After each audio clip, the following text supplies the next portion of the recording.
Subscribe करें strike and pocket channel को और बेल आइकन को दबाइए और सारे नोटिफिकेशंस को ऑन कर लीजिए कैरम लर्निंग वीडियोस की नोटिफिकेशंस पाने के लिए। व्हाट्सअप गाइज, मेरा नाम है अशरफ खान और आप सभी का स्वागत है strike and pocket carrom learning YouTube channel की एक और नई कैरम लर्निंग वीडियो में। दोस्तों, इस पोजीशन में ध्यान से देखना, हम यहाँ पर बम मारेंगे लेकिन हम स्ट्राइकर सामने की फ्रेम पे नहीं मारेंगे और ना ही हम स्ट्राइकर डायरेक्ट पोजीशन पे मारेंगे। हम यहाँ पर स्ट्राइकर मारेंगे साइड की फ्रेम में। बताने का मकसद ये है कि जब हम इस तरह के बम स्ट्रोक में हम जब पोजीशन को सामने से नहीं खुल पा रहे, तब हम स्ट्राइकर को साइड फ्रेम में मारते हुए भी स्ट्राइकर को सेंटर में ला सकते हैं और मनचाहा पोजीशन बोर्ड के ऊपर कर सकते हैं, बहुत अच्छे से उसका इस्तेमाल कर सकते हैं। तो ये बताने का मकसद था। उसी के साथ में अब यहाँ पे देखना, एक ग्लांस स्ट्रोक मारेंगे हम। ग्लांस स्ट्रोक मारते वक्त जिस कॉइन को आप ग्लांस कर रहे हो, अगर आप सही से ग्लांस मारो, सही कंट्रोल से मारो, तो बहुत ज़्यादा चांसेस है कि वो कॉइन आपके लिए बम बन जाएगा और उससे भी फिर आप बोर्ड का दूसरा पोजीशन रिलीज़ कर सकते हैं, दूसरी कॉइन ईजी कर सकते हैं। तो वो भी यहाँ पे दूसरा बम स्ट्रोक बन के आया। किस स्ट्रोक की वजह से? ग्लांस स्ट्रोक की मदद से यहाँ पे बम स्ट्रोक बन के आया। पोजीशन चाहे जो भी हो, लर्निंग आपको जो मुझे देनी थी वो मैंने आपको बताया। अब यहाँ पे अगर आप ध्यान से देखेंगे तो ये पीछे वाली जो ब्लैक है वो नेक्स्ट टर्न में डिफ़िकल्ट है, लेकिन आगे उसके एक ब्लैक पोजीशन है, ब्लैक मैन है। तो इसको हम क्या करेंगे, इसको ब्रश करते हुए अगर मारेंगे तो वो जो ब्लैक डिफ़िकल्ट थी, उसके आगे वाइट थी, वो हमें नेक्स्ट टर्न के लिए इजी हो गई। तो ये एक बहुत ही प्यारा एग्जांपल था ब्रशिंग स्ट्रोक का, जो सामने से, मतलब नॉर्मली जिस एंगल से हम लोग ब्रश मारते हैं वो नहीं था, ये उल्टा ब्रश बोलते हैं इसको। तो अब ये इन्होंने अपनी कॉइन मारते हुए पॉकेट करने की कोशिश करी। अब देखो दोस्तों, यहाँ पे जो पोजीशन है हमारी ब्लैक पीछे है और आगे सामने वाली की वाइट है। तो अब यहाँ पे दो तरह के ऑप्शन हमारे पास है। एक ऑप्शन ये है कि हम उसको आराम से पीछे ले लेंगे और दूसरा ऑप्शन ये है कि सीधा हाथ पे लेते हैं। तो हमने उसको सीधा हाथ पे लिया और ये बेस के नीचे आ गई है, तो ये एकदम परफेक्ट टर्न है। अब यहाँ पे इन्होंने इसको कट मार के लिया, लेकिन नॉर्मली ऐसा पोजीशन आएगा तो सिर्फ इतना ध्यान में रखना, अगर आप पूरा हाथ पे लोगे तो आपकी कॉइन रास्ते में नहीं आनी चाहिए। इस चीज़ का ध्यान में रखो, और नहीं तो फिर आराम से उसको पीछे ले लो। बाकी अगर वो कट मार के लेता है तो वो बात अलग है, लेकिन हमने तो हमारा काम किया, तो ऐसी पोजीशन में यही हमें करना है। तो ये ब्रेक हमने अभी मारा। अब इस ब्रेक में अगर आप देखेंगे तो ये बहुत अच्छा ब्रेक है। हम कोशिश करेंगे ब्रेक टू की। तो एक थंब हमने मारी, दूसरा भी जो सीजर ग्रिप से हम लोग हमारे बेस की कॉइन्स मार रहे हैं, तो वो भी सिंपल मारा। अब ये पोजीशन अगर मैं देख रहा हूँ तो क्वीन जा रही है दोस्तों, क्वीन जा रही है, बीच में कुछ भी नहीं है। तो क्वीन सीधा पहले क्वीन मारते हैं, क्वीन पॉकेट, क्वीन मारते मारते एक ब्लैक को आगे पुश कर दिया, ताकि जो ऊपर वाली वाइट है उसको भी हम मार सके। उसको मारने के लिए तकलीफ़ नहीं होनी चाहिए, इसलिए हमने वो ब्लैक को पुश किया। क्वीन मारते मारते थोड़ा ज़्यादा पुश किया, नॉर्मल नहीं पुश किया, ताकि रास्ते में ना रहे। और क्वीन का कवर जो हमने साइड में थी उसको मार लिया। उसके बाद में अब इसको भी सिंपल मार रहे हैं हम लोग, सिंपल मार रहे हैं। और अभी हमने कैलकुलेट कर लिया कि पहले बाद में क्या मारेंगे, उसके बाद क्या मारेंगे, ये पहले समझ लिया और किस तरह से क्लियर होगा। फंसनी नहीं चाहिए कोई भी कॉइन, ये इस चीज़ का हमें ध्यान रखना पड़ता है हमेशा।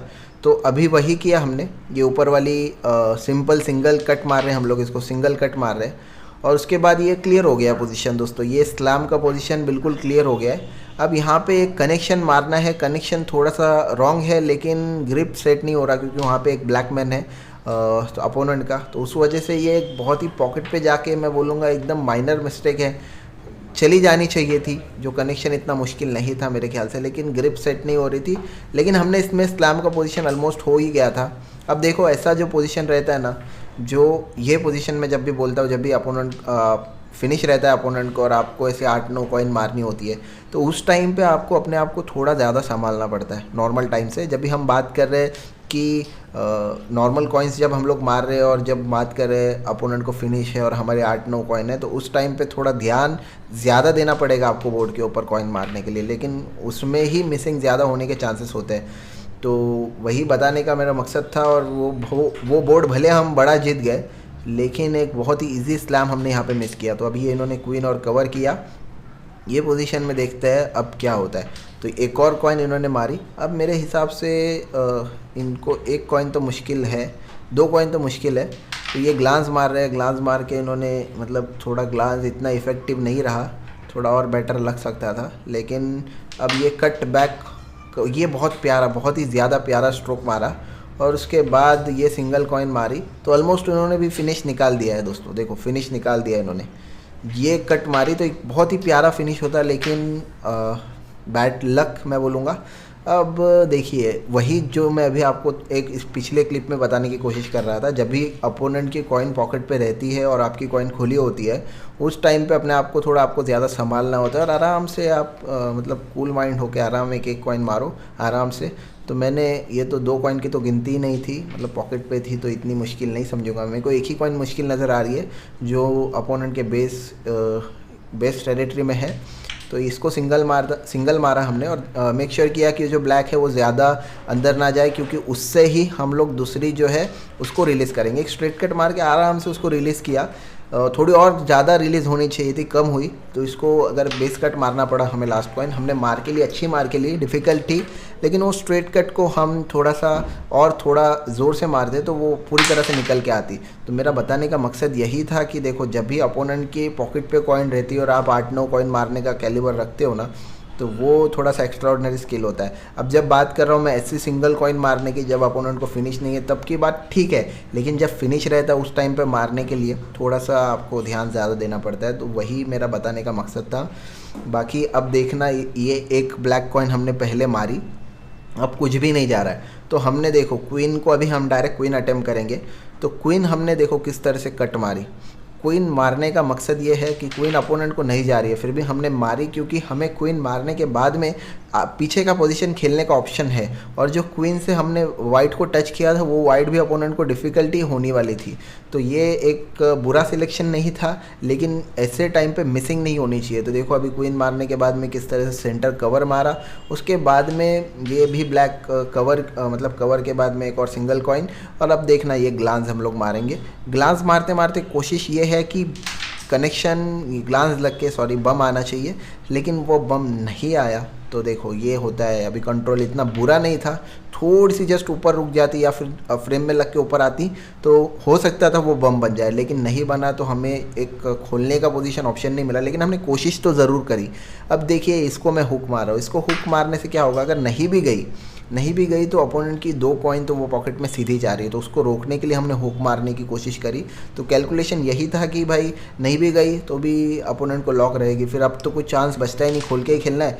तो हमने कोशिश करी एक और प्रेस मारने की, तो लेकिन वो प्रेस पॉकेट पे जाके मैं बोलूँगा थोड़ा सा रॉन्ग ही लगा, और उसके बाद देखते हैं अब अपोनेंट क्या करेगा। तो अब मेरे को ये पूरा बोर्ड मैं आप लोगों के साथ शेयर कर रहा हूँ और इसमें मैं कैलकुलेशन शेयर कर रहा हूँ कि किस तरह से हमने अपोनेंट को, अगर आप देखेंगे तो मेरे लेफ़्ट साइड के पॉकेट पे, मतलब जो लेफ़्ट साइड का एरिया है वहाँ पे अपोनेंट को चेक ही रखा है और हमने बाकी का पोजीशन खोल के खेला।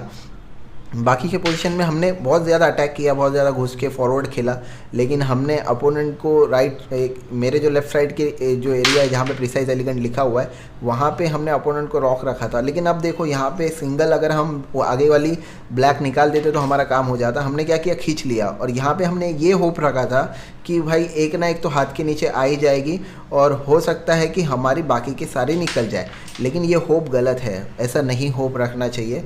बताने का मेरा मकसद ये है कि आपको एक कंफर्म टर्न खेलना चाहिए। आप जब भी मतलब ऐसे कुछ भी खींच दोगे तो मोस्ट ऑफ द चांसेस है कि आपका पोजीशन आपके मन चाहे जैसे फेवर में नहीं आएगा, कभी आएगा कभी नहीं आएगा, लेकिन हो सकता है वो लक पे डिपेंड करता है। अभी मैंने यहाँ पे अगर सिंगल सामने वाली में उठा लेता जो मेरे को लॉक था आगे तो भी मेरे फेवर में था पोजीशन, लेकिन मैंने क्या किया, खींच लिया तो उससे मेरे को मतलब मेरा फेवर का पोजीशन अपोनेंट के फेवर में गया, और उन्होंने देखो एक ग्लांस मार के जो है बम बनाया था, वो जो कॉइन अभी बम मारी उन्होंने वो ग्लांस मार के ही वहाँ पे आई थी, तो वो उससे जो रास्ते में की ब्लैक थी वो निकल गई, और ये बहुत अच्छा और बहुत ही प्यारा फिनिश इनका लगा।